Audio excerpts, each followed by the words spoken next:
नमस्कार, मी दिनकर शिंदे. आपण पाहताय DH न्यूज. तुमचं मत माझं मत मध्ये आपलं स्वागत. मित्रांनो, महत्त्वाचा मुद्दा मी आपल्यासमोर घेऊन आलो आणि तो म्हणजे असा आहे की महाराष्ट्रातल्या 48 लोकसभेच्या जागेवरती निवडणूक सुरू आहे आणि यासाठी निवडणूक आयोगानं 5 टप्प्यामध्ये हे मतदान घेण्याचा निर्णय त्या ठिकाणी घेतला होता.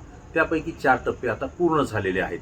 या 4 टप्प्यानंतर 5व्या टप्प्याचं मतदान आता सुरू झालेलं आहे आणि अशा स्थितीमध्ये मला आपल्याला सांगावं लागेल की ज्या 4 टप्प्यामध्ये मतदान सुरू झालेलं आहे त्या ठिकाणी महाविकास आघाडी का महायुती, नेमकं पुढं कोण आहे या संदर्भात चर्चा करण्यासाठी आपण मराठवाडा असेल, पश्चिम महाराष्ट्र असेल किंवा कोकणचा पट्टा असेल, या ठिकाणी आपण प्रत्यक्ष त्या ठिकाणी जाऊन भेटी दिलेल्या आहेत, मतदारांशी चर्चा केलेल्या आहेत, पत्रकार बांधवांशी चर्चा केली आहे. आणि मला आपल्याला सांगावं लागेल की धाराशिव असेल, बीड असेल, त्यासोबत संभाजीनगर, जालना आणि विशेषतः अहमदनगर, त्यासोबतच शिरूर मतदारसंघ, पुणे मतदारसंघ आणि बारामती मतदारसंघ, या मतदारसंघामध्ये आपण प्रत्यक्ष जाऊन त्या ठिकाणी अंदाज घेण्याचा प्रयत्न केलेला आहे. आज आपण आहोत पुण्यामध्ये, पुण्यातल्या कात्रज या ठिकाणी आपण आलेलो आहोत आणि या दिवसभराच्या या सगळ्या भेटीगाठी गेल्या 7 ते 8 दिवसापासून आपण करतोय आणि यानंतर जी माहिती आपल्याला मिळाली ती मी आपल्यासमोर या ठिकाणी शेअर करतोय.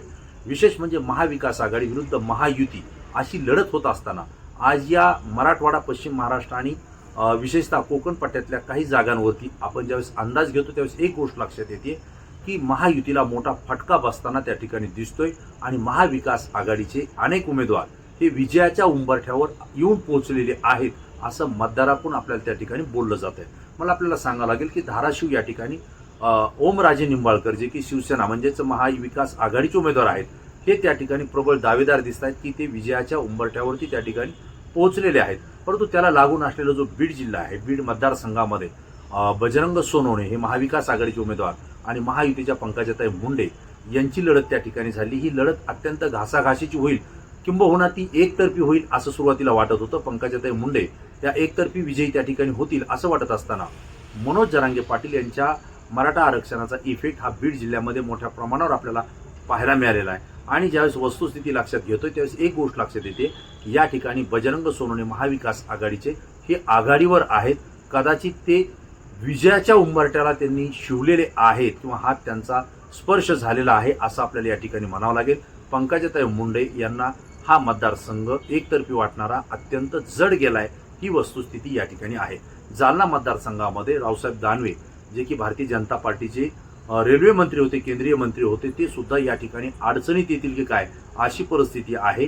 कारण त्या ठिकाणी महाविकास आघाडीचा उमेदवारही ताकदीचा आहे. त्यासोबत अपक्ष उमेदवार साबळे हे जे त्या ठिकाणी उभा आहेत, ही साबळे यांची सुद्धा त्या ठिकाणी लोकांनी त्यांना त्या ठिकाणी साथ दिलेली असं चित्र आपल्याला पाहायला मिळत आहे. मित्रांनो, संभाजीनगरमध्ये आपण पाहतोय की त्या ठिकाणी MIMचे उमेदवार इम्तियाज जलील, जे की विद्यमान खासदार आहेत, महाविकास आघाडीचे चंद्रकांत खैरे आणि महायुतीचे संदीपान भुमरे हे त्या ठिकाणी उमेदवार आहेत.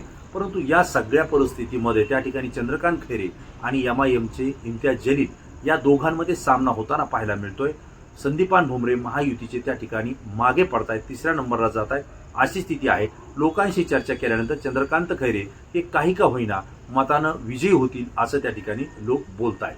दुसरा मुद्दा आपल्याला असं सांगावं लागेल की बारामतीमध्ये सुनेत्रा पवार, अजितदादा पवार यांच्या पत्नी आहेत, आणि सुप्रियाताई सुळे ज्या शरद पवार यांच्या कन्या आहेत, ज्या विद्यमान खासदार बारामतीच्या आहेत, या दोघींमध्ये अटीतटीची लढत त्या ठिकाणी झालेली आहे. परंतु अशा स्थितीमध्ये ज्यावेळेस आपण चर्चा करतोय, मतदारांशी चर्चा करतोय, तेव्हा एक गोष्ट लक्षात येते की बारामती हा शरद पवार यांच्या नावानं ओळखला जातो. त्यामुळे अजित पवार हे शरद पवार यांच्या नंतर येणारे पवार आहेत. त्यामुळे शरद पवारांनी बारामतीचं नाव देशभर पोहोचवलंय, जगामध्ये पोहोचवलंय आणि बारामतीचा जो काही विकास केलेला आहे त्यामध्ये शरद पवार यांचा मोलाचा वाटा आहे आणि त्यासोबतच सुप्रिया सुळे यांचाही मोलाचा वाटा आहे. अजितदादा पवार हे राज्याचे उपमुख्यमंत्री किंवा मंत्री असताना त्यांनी बारामतीसाठी निधी दिलाय, परंतु शरदचंद्र पवार यांच्या नेतृत्वाखाली ते काम करत असल्यानं या ठिकाणी सुप्रियाताई सुळे यांचंच पारडं जड असल्याचं त्या ठिकाणी बोललं जात आहे. शिरूर मतदारसंघामध्ये आपण त्या ठिकाणी जेव्हा गेलोय त्यावेळेस एक गोष्ट लक्षात येते की महाविकास आघाडीचे उमेदवार अमोल कोल्हे हे विद्यमान खासदार आहेत आणि तेच या ठिकाणी महाविकास आघाडीकडून निवडणूक लढत आहेत. परंतु दुसऱ्या बाजूला महायुतीकडून राष्ट्रवादी काँग्रेसकडून शिवाजीराव आढळराव पाटील हे लढत आहेत. वास्तविक पाहता शिवाजीराव आढळराव पाटील हे शिवसेना एकनाथ शिंदे गटाचे नेते आहेत, परंतु त्यांनी राष्ट्रवादी अजित पवार गटामध्ये प्रवेश करून ही निवडणूक लढवलेली आहे. आणि मित्रांनो, मला आपल्याला सांगावं लागेल की या ठिकाणी सुद्धा महाविकास आघाडीचे अमोल कोल्हे हे ताकदीनं पुढे जाताना पाहायला मिळतात, कारण मतदारांचा कौल त्यांच्या बाजूनं झुकतोय ही सुद्धा वस्तुस्थिती आपल्याला त्या ठिकाणी लक्षात येते. पुणे मतदारसंघामध्ये ज्यावेळेस आपण फिरतो त्यामध्ये महाविकास आघाडीचे धंगेकर हे आमदार धंगेकर हे त्या ठिकाणी उमेदवार आहेत आणि मोहोळ हे महायुतीचे उमेदवार आहेत. परंतु वंचित बहुजन आघाडीचे जे उमेदवार आहेत वसंततात्या मोरे यांनी या ठिकाणी टक्कर दिलेली आहे आणि त्यामुळं हा जो मतदारसंघ आहे यामध्ये नेमकं कोण बाजी मारेल हे आज सांगणं तरी कठीण आहे. मतदारांचा कौल आहे की त्या ठिकाणी महायुतीचे मोहोळ हे त्या ठिकाणी निवडून येतील, महाविकास आघाडीचे धंगेकर हेही त्या ठिकाणी विजयी होतील असंही सांगितलं जात आहे. परंतु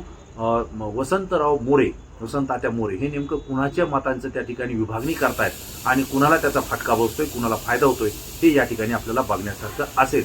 मित्रांनो, ही सगळी परिस्थिती पाहत असताना सातारा हा सुद्धा परिसर या ठिकाणी लागून येतोय आणि वस्तुस्थिती आपण पाहतो की या सगळ्या जागांचा ज्यावेळेस आपण लेखाजोखा मांडतोय त्यावेळेस एक गोष्ट लक्षात येते की चौथ्या टप्प्यामध्ये जे मतदान झालेलं आहे या प्रत्येक मतदारसंघामध्ये मनोज जरांगे पाटील आणि मराठा आरक्षणाचा इफेक्ट हा मोठ्या प्रमाणावर आपल्याला त्या ठिकाणी पाहायला मिळतोय.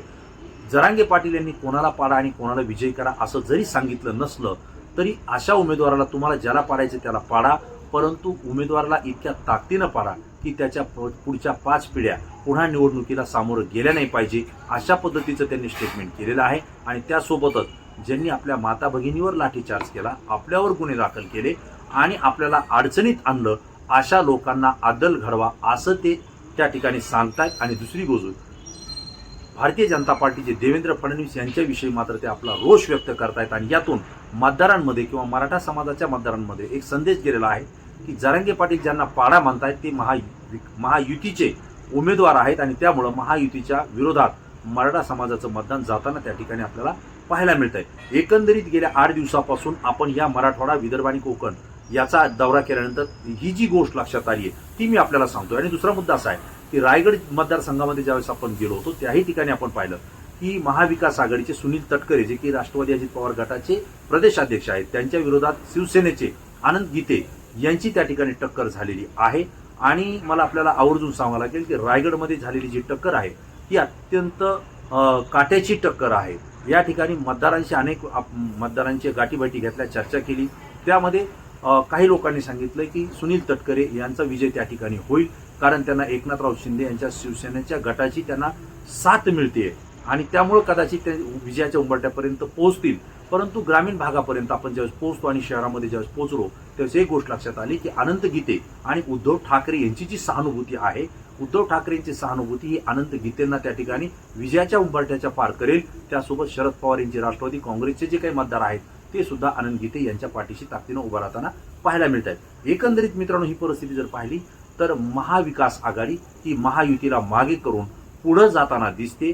म्हणजेच या चौथ्या टप्प्यातल्या आणि तिसऱ्या टप्प्यापर्यंत जे मतदान झालेलं आहे, मग त्यामध्ये पहिल्या टप्प्यात विदर्भ झालेला आहे, दुसरा, तिसरा आणि चौथा टप्पा यामध्ये पश्चिम महाराष्ट्र, मराठवाडा आणि कोकणचा काही भाग या ठिकाणी मतदान झालेला आहे. आणि या ठिकाणचा हा जो काही अंदाज आहे तो मी आपल्याला या ठिकाणी जी माहिती आपल्याला जनतेकडून मिळाली, मतदारांकडून मिळाली ती मी आपल्यासोबत या ठिकाणी शेअर करतोय. आणि जे मतदान आता सुरू आहे हे मुंबई, नाशिक आणि या भागातलं मतदान सुरू आहे. त्याही ठिकाणी कदाचित पहिल्या, दुसऱ्या, तिसऱ्या, चौथ्या टप्प्यामध्ये म्हणजे चौथ्या टप्प्यामध्ये जो इफेक्ट आहे तोच इफेक्ट 5व्या टप्प्यामध्ये पाहायला मिळेल अशी वस्तुस्थिती बोलली जाते.